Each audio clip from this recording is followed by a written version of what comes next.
Estudo do livro de Apocalipse.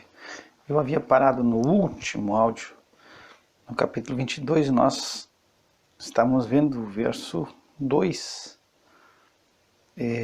a respeito da árvore da vida, que ela se encontra nos dois lados, na margem direita e esquerda do rio, que procede do trono de Deus. E essa árvore da vida, ela dá 12 frutos diferentes, e a cada mês ela dá fruto. Então eu diria, ela pode dar 12 frutos num mês somente,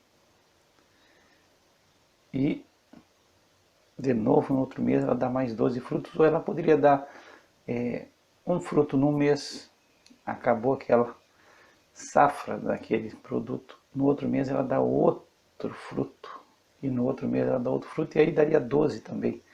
São duas colocações que nós não sabemos ao certo. Eu colocava também que no início, lá no Gênesis, no paraíso, no meio do jardim, estava a árvore da vida. E após a queda do homem, Deus coloca no caminho, ele coloca os querubins e uma espada inflamada para guardar a árvore da vida, para que o homem não viesse a comer e viver eternamente. Agora, aqui eu comentava, olha, possivelmente tem árvore, tem fruto, não é só para bonito, é para nós comermos. E aí se diz, não, mas nós estamos na eternidade, no reino eterno. Mas nós vamos comer por quê? Porque existe uma promessa de Deus que o nosso amado Senhor Jesus Cristo faz à igreja de Éfeso. E a igreja como um todo, no capítulo 2, no capítulo 2 de Apocalipse, no verso 7 diz, quem tem ouvidos ouça o que o Espírito diz às igrejas. Ao que vencer, dar-lhe a comer da árvore da vida que está no meio do paraíso de Deus. Então, isso é promessa de Deus e vai se cumprir, porque a palavra de Deus e toda a palavra de Deus vai se cumprir. Então nós vamos poder comer da árvore da vida. Vamos comer do fruto dessa árvore, nós vamos poder comer e desfrutar. Que tipo de fruta é? Não sabemos. Existem frutas que nós não conhecemos, não são normais na nossa região, e quem sabe frutas que não existem no nosso país. E quem sabe sejam outros tipos de fruta que nós nem imaginamos que possa existir, que Deus venha a criar. Mas são 12 frutos. E ela vai dar o ano todo. E aí eu dizia, bom, se tem ano, tem. 12 meses, vai ter tempo também. Mas nós vamos poder comer porque é palavra de Deus, é promessa de Deus. Eu falava sobre a folha, sobre que a folha da árvore são para a saúde das nações. E aí depois vendo um estudo diz que essa palavra saúde que está colocada aqui do grego é terapeia, da onde vem a nossa palavra terapia. Então é para terapia, é terapêutico. E aqui pode apresentar simplesmente uma conexão simbólica, é saúde, é o simbolismo da saúde, quer dizer, não tem mais doença, porque nós vamos seguir depois. No verso 13 vai dizer, não tem maldição, ninguém vai ser maldito, ninguém vai padecer, não há sofrimento. E João, ele sempre faz questão de trazer as coisas que não vai mais, porque são coisas que hoje na nossa vida nos trazem sofrimento e dor. Não vai ter morte, então maravilhoso, ninguém vai morrer. Não vai ter choro, não vai ter dor, quer dizer, nós não vamos padecer mais de forma alguma, nem psicologicamente, nem fisicamente, nem mentalmente. Nós vamos ter um corpo incorruptível, semelhante ao do nosso amado Senhor Jesus Cristo. Então, são as coisas que João apresenta, e aí a gente vê que vai ter saúde perpétua, saúde eterna. É um estado eterno. E aí se vê que como o homem ele se deixa enganar e Satanás é muito astuto. Satanás é astuto e continua sendo astuto. Se nós vemos tudo que Deus tem preparado para nós, e na eternidade, esse reino que Deus tem preparado, como que nós podemos nos deixar enganar pelas coisas que são temporárias? O apóstolo Paulo, quando escreve aos Colossenses, ele diz, olha, busquem as coisas do alto, onde está Cristo. Pensem nas coisas do alto. Tu pega isso no capítulo 3, no verso 1 e 2 de Colossenses. Paulo chama, diz, busquem as coisas do alto, onde está Cristo, assentado à destra de Deus. Pensem nas coisas que são de cima e não nas que são da terra. Então, muitas vezes nós estamos nessa situação, agarrado às coisas desse mundo e nos esquecemos que a nossa cidade, ela desce do céu, aonde está o nosso Senhor Jesus Cristo. Então, é aí que nós vamos morar. É aí que nós vamos habitar, e é aí que nós temos que estar com o nosso coração, nossos olhos, embora estejamos na terra e vamos viver normal, não é? Quando os tessalonicenses eles estão esperando a volta de Jesus, Paulo diz, alguns ficaram aí ociosos, sem fazer nada, só vamos cruzar o braço e esperar a vinda de Jesus.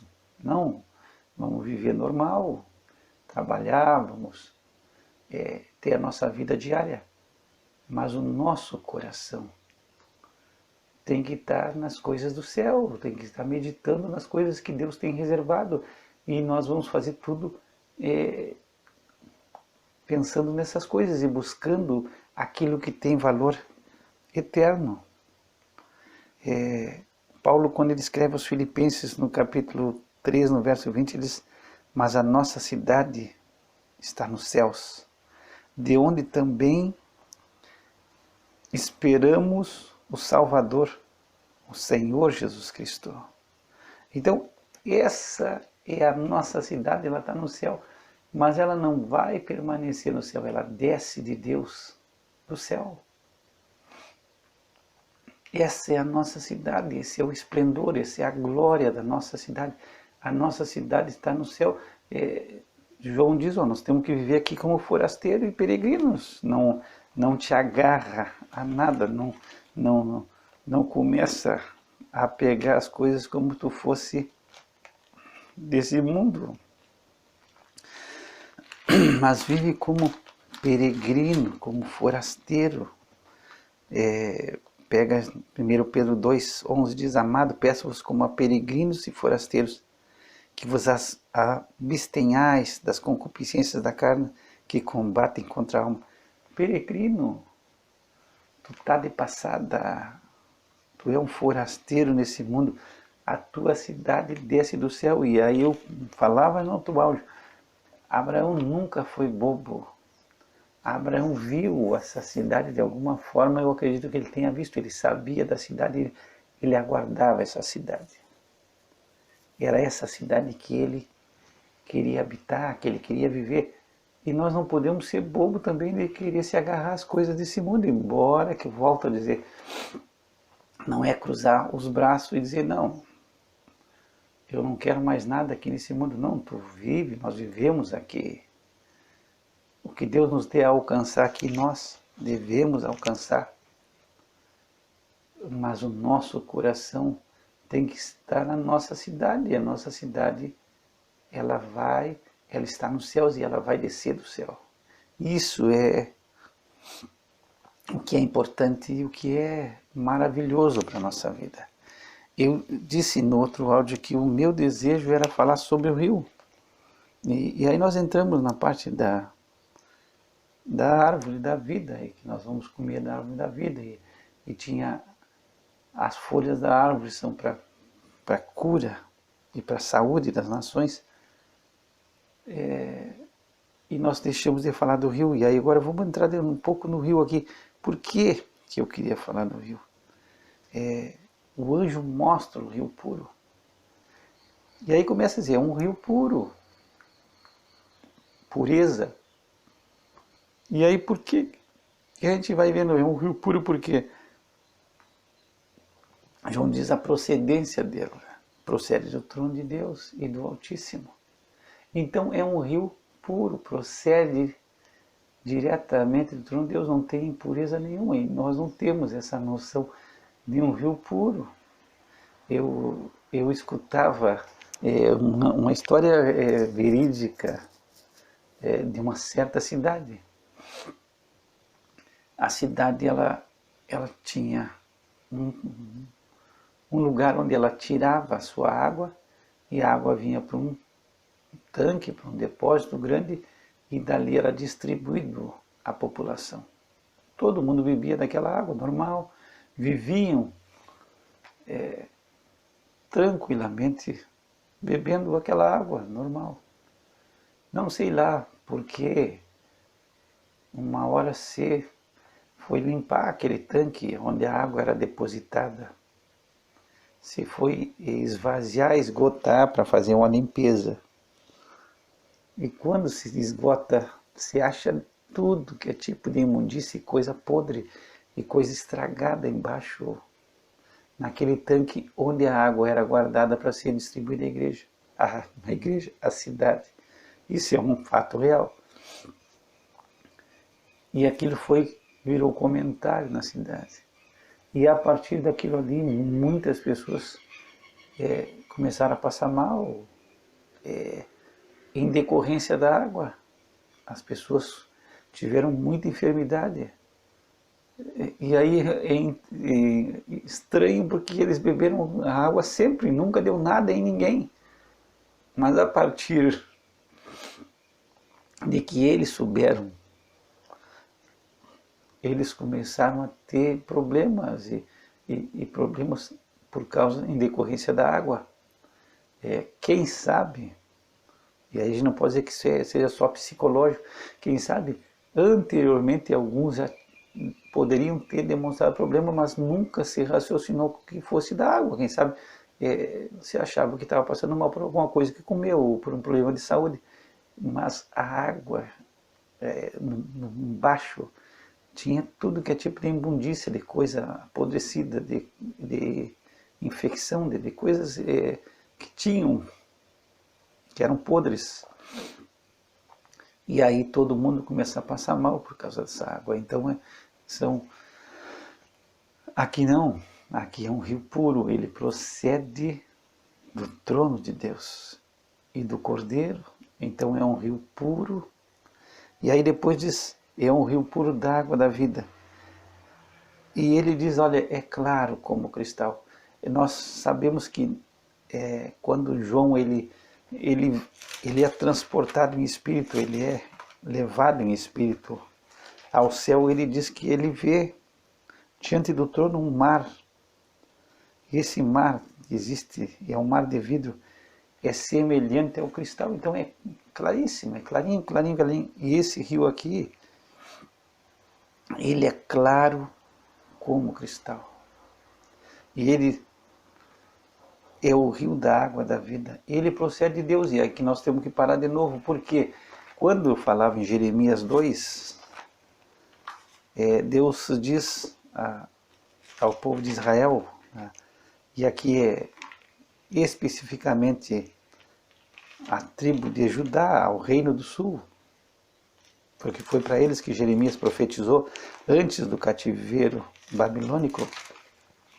Deus diz, esse povo cometeu duas maldades. Primeiro, me abandonou a mim, manancial de água viva, e cavou cisternas rotas, que não retém águas.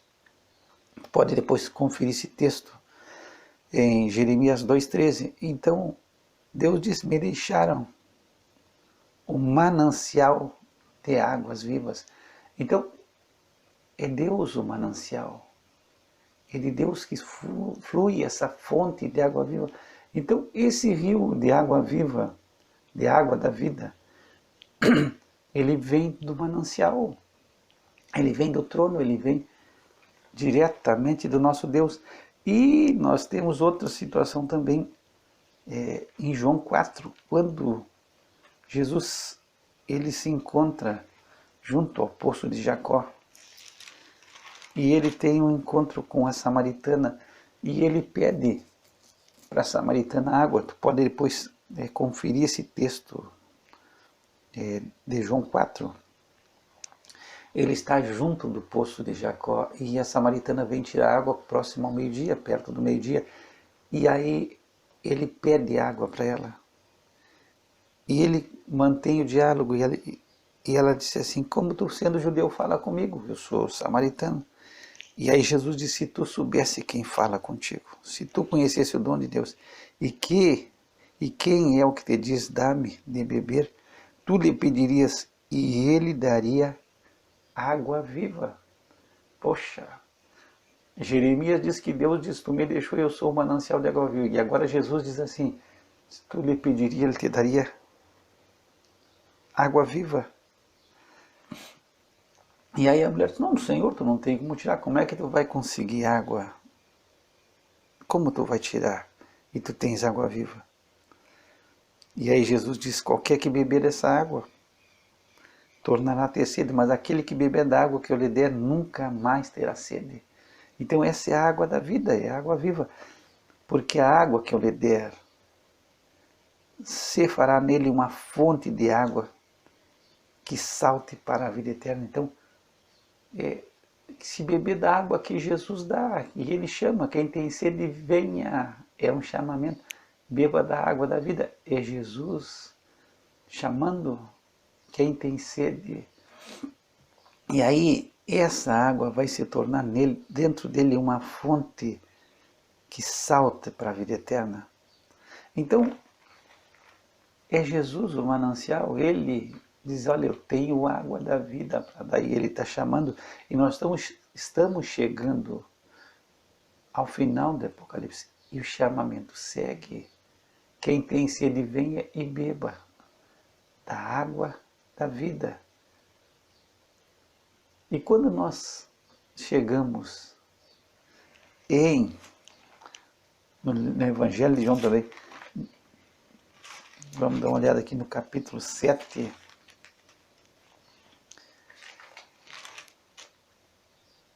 vamos ver se é 7, eu acho que é o 7 aqui. Jesus fala a promessa do Espírito Santo, e é aqui o ponto que eu quero chegar. No último dia, o grande dia da festa, Jesus pôs-se em pé e clamou dizendo: se alguém tem sede, venha a mim e beba. Quem crê em mim, como diz a Escritura, rios de água viva correrão do seu ventre. E isso disse ele do Espírito que haviam de receber os que nele crescem, porque o Espírito Santo ainda não fora dado, porque ainda Jesus não tinha sido glorificado. Vamos entrar no contexto do que Jesus está falando aqui, a promessa do Espírito. Nesse último dia da festa, é o 7º dia da festa dos tabernáculos, tu pode conferir no capítulo 7, verso 10. Então se diz que nesses 7 dias de festa é que o povo de Israel ele vinha para Jerusalém e eles cortavam ramos de árvores e faziam habitações e tabernáculos, faziam lugares para habitar nas ruas, nas praças, e eles cumpriam a festa do tabernáculo, faziam ali tendas, faziam habitações. Diz que nos 7 dias o sacerdote saía com um cântaro e ele vinha acompanhado pelo povo até tanque de Siloé. E nesse tanque, ele, Siloé, ele pegava água, ele pegava essa água e trazia a água do tanque de Siloé, que significa o enviado, quer dizer, aquele que vinha trazendo salvação, era o simbólico, ele trazia e derramava no altar e o povo acompanhava. Então, era representando o que Deus fez no deserto, quando Deus ele tira a água de salvação e salva o povo da sede, quando Deus tira a água de salvação. E diz que eles faziam alusão a Isaías, deixa eu ver se eu acho aqui, Isaías 12. Eles cantavam esse versículo de Isaías 12, deixa eu achar aqui. 12:13 diz: e vós com alegria tirareis águas das fontes de salvação. Então, fontes de salvação é da fonte, ele trazia do enviado, era da onde ele trazia a salvação. No 7º dia, o sacerdote ia e ele derramava essa água sobre o altar e o povo marchava 7 vezes em volta do altar, cantando essa palavra de Isaías, essa profecia, que com alegria se tiraria a água das fontes de salvação, e clamando: ó Deus, salva-nos agora, salva-nos agora. Então era todo um ritual judaico na festa dos tabernáculos, e no 7º dia se dava culminava com essa marcha em volta do altar, 7 vezes que o povo fazia, gritando e clamando para que Deus trouxesse a salvação agora, as águas de salvação, que eles pudessem beber dessa água, das fontes de salvação para as suas vidas. E nesse 7º dia, tu vai ver que foi justamente no 7º dia que Jesus, ele oferece ali a água da salvação.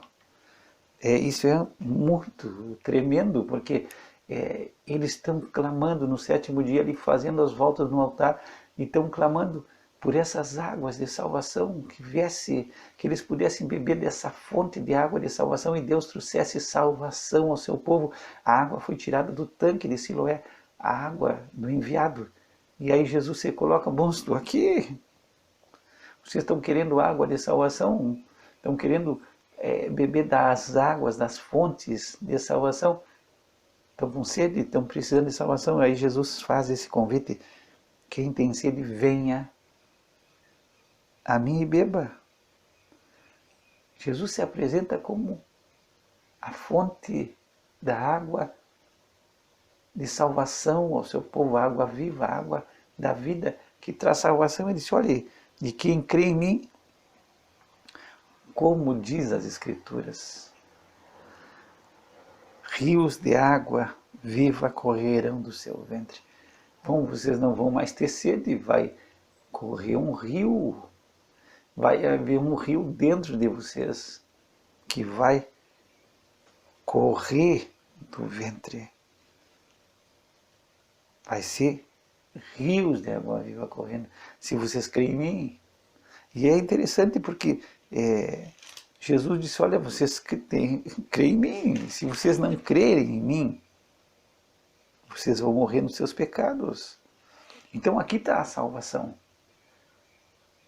E vocês estão querendo tirar a água das fontes de salvação. Bom, a salvação chegou, sou eu. E aí tu pega no verso 8,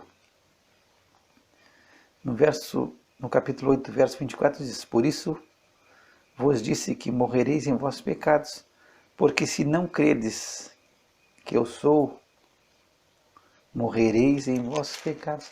Então a salvação se apresentou, a fonte da água de salvação se apresenta e chama quem tem sede: vem a mim. Eu sou a fonte da água da vida, que traz salvação ao homem. Se vocês não crerem em mim, vocês vão morrer nos seus pecados. E até hoje as pessoas não creem em Jesus como seu único e suficiente Salvador, e estão morrendo nos seus pecados e vão pagar caro. E tentam achar outros caminhos para chegar a Deus e tentam estabelecer a sua própria justiça. E se quebram, porque o homem hoje continua fazendo, e todas as religiões que não têm Jesus como centro, como base de salvação, como fundamento, e o apóstolo Paulo diz, ninguém pode colocar outro fundamento a não ser o que já está, que é Cristo. Não se pode colocar outro fundamento. E aí as religiões colocam outros fundamentos e aí se quebram, porque não conhecem a justiça de Deus. A justiça de Deus vem pela fé em Cristo. E aí nós vamos ler rapidamente, só para concluir para fechar esse pensamento. Eu já falei em outros áudios, mas Romanos 10 diz assim, 10, verso 3. Porquanto, não conhecendo a justiça de Deus e procurando estabelecer a sua própria justiça, não se sujeitaram à justiça de Deus, porque o fim da lei é Cristo, para a justiça de todo aquele que crê. Então, os judeus já fizeram isso, e agora a humanidade toda, não conhecendo a justiça de Deus, eles procuram estabelecer a sua própria justiça e não se submetem, não se sujeitam à justiça de Deus, que é crer a justiça que vem pela fé em Cristo. E quem crê em Cristo recebe a justiça. O homem não entende. E aqui se apresenta a salvação. Se apresenta a salvação no 7º dia da festa dos tabernáculos.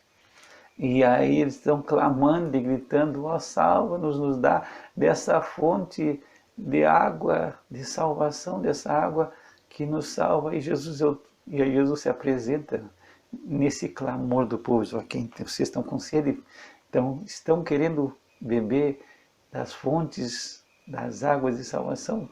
Venham a mim e bebam, e aí vai ser, do seu interior vai correr rios de água viva. E aí é o ponto que eu queria chegar.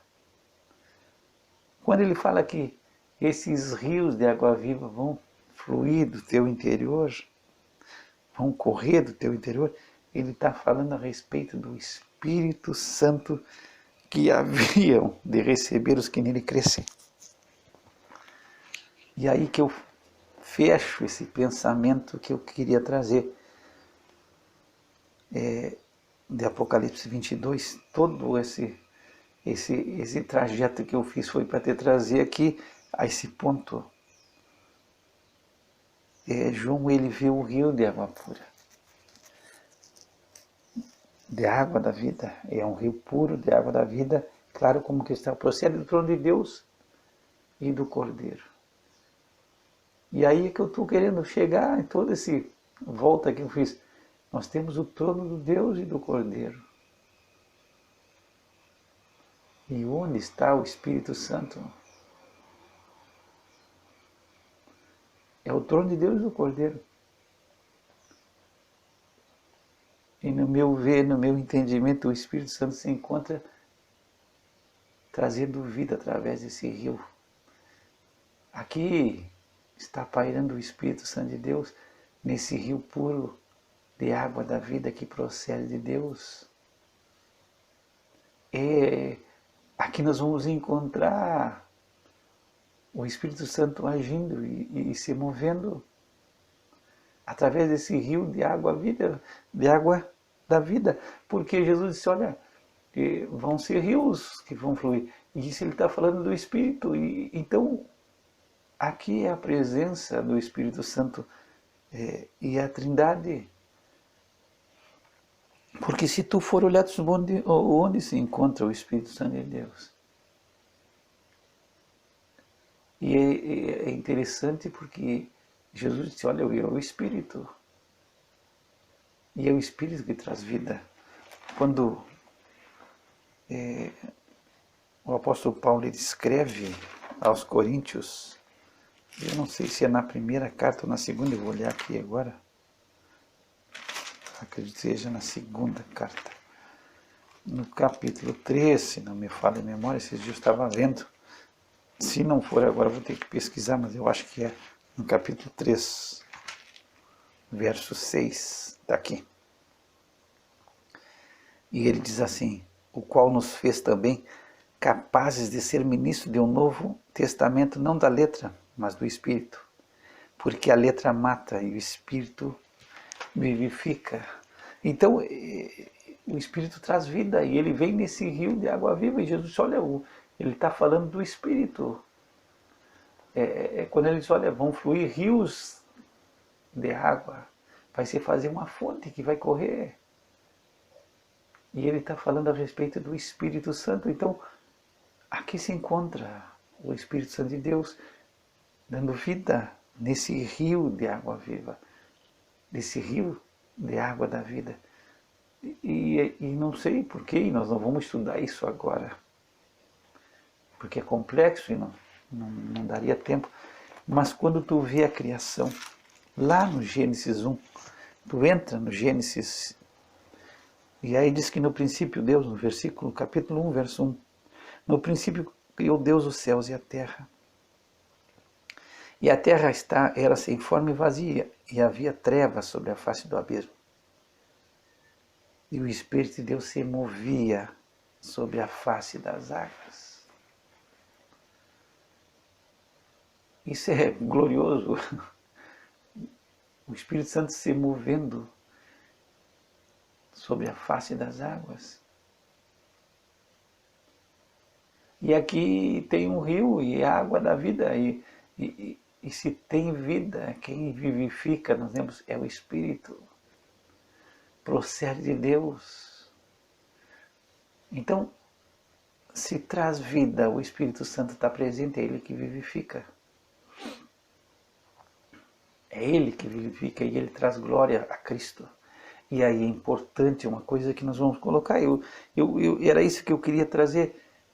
Tu vê o trono de Deus do Cordeiro. E aonde está o Espírito Santo? Bom, o Espírito Santo está se movendo através das águas da vida, vivificando. Eu falava que Ezequiel diz no capítulo 47, aonde esse rio passa, ele traz vida.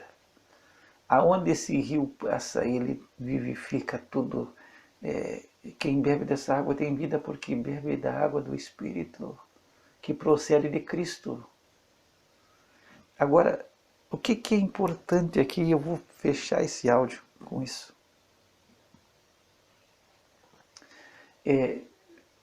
Jesus fala em João 14, e isso é importante. Ele fala sobre o ministério do Espírito. E aí ele diz em João, 16, verso 14, ele me glorificará, porque há de receber do que é meu e vou-lo há de anunciar. E aqui é importante a gente fazer uma ressalta. Existe muita manifestação, as pessoas glorificam o Espírito Santo, amém? Mas uma marca de que o Espírito Santo está se movendo no meio da igreja, da manifestação do Espírito Santo na igreja, é que Cristo é glorificado. Porque é isso que o Espírito Santo faz. Jesus, ele vai me glorificar.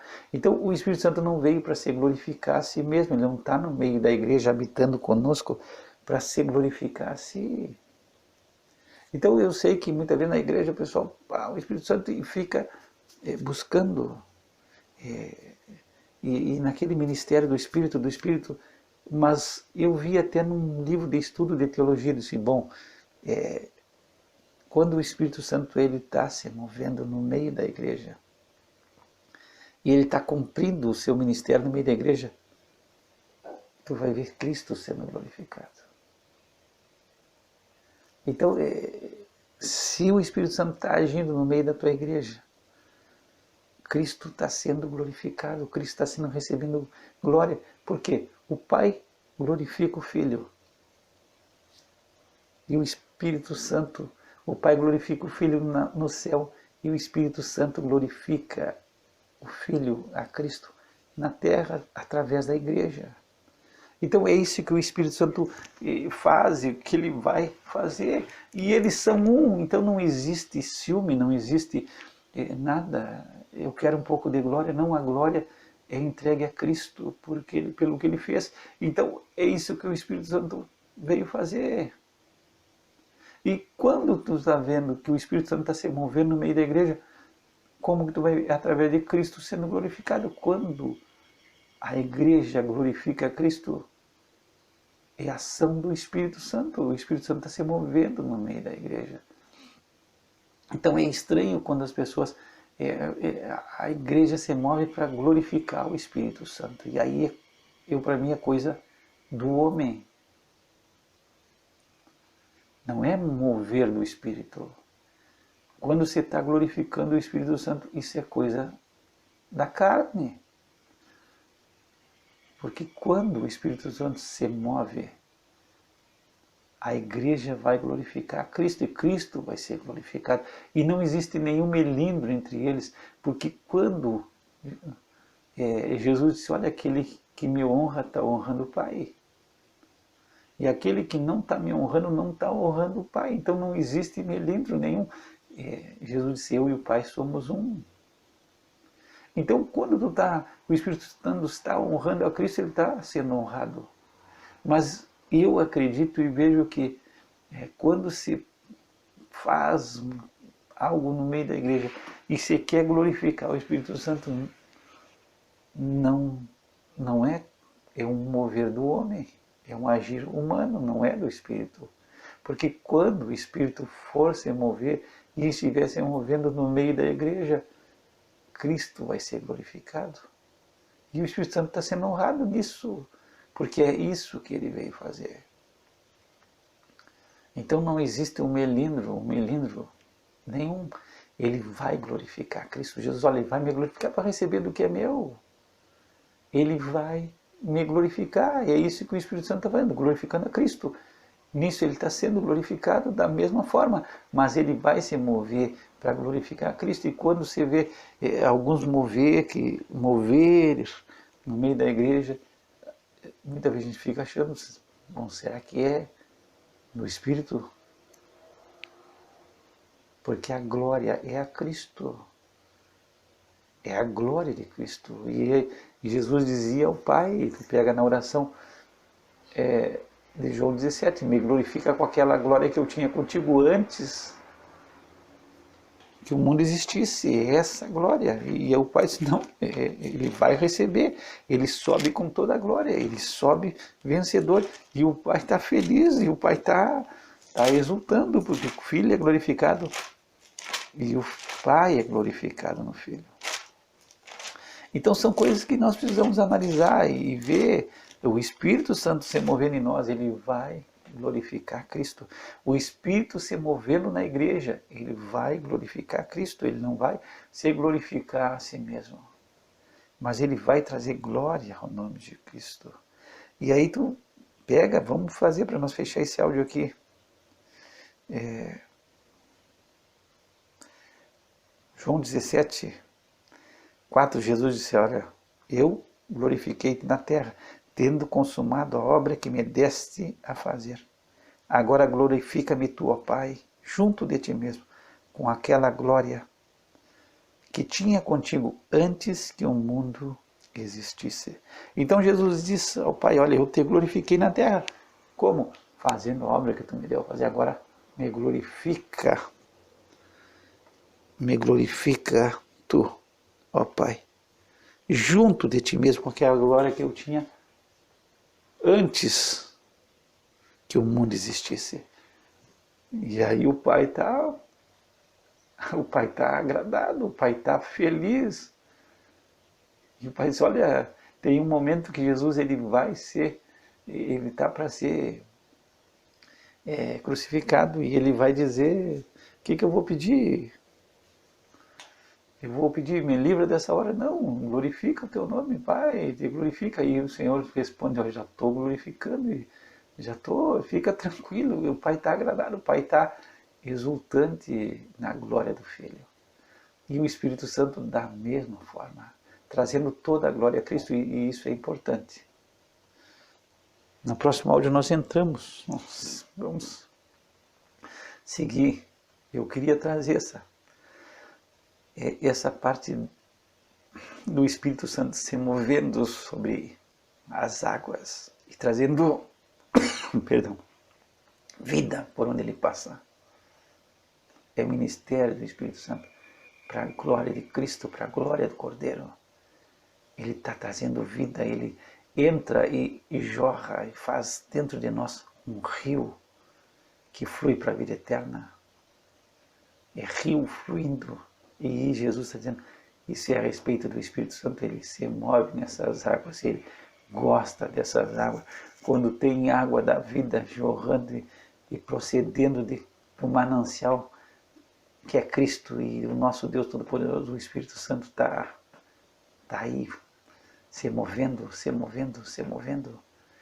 Quando flui rios de água viva do teu interior, o Espírito Santo está se movendo. Lá no início, ele se movia sobre a face das águas, e ele vai se mover através desse rio, trazendo vida. Pai, nós te damos glória, e que o nome de Cristo seja glorificado sempre. Através do mover e do agir do Espírito Santo na nossa vida e no meio da tua igreja. Te move, Senhor. Flui em nós esses rios de água viva que venham jorrar do nosso interior, Senhor. Porque nós bebemos da água que tu dá.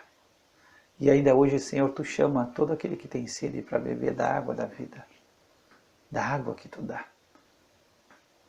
Que nós possamos, Senhor, conhecer e proclamar que ainda hoje, Senhor, tu chama aquele que tem sede para a tua glória. Que o Senhor te abençoe e te guarde, que o Senhor faça resplandecer sobre ti o seu rosto e tenha misericórdia de ti. Que o Senhor levante seu rosto sobre ti e te dê a paz. Graça e paz da parte de Deus nosso Pai e do Senhor Jesus Cristo.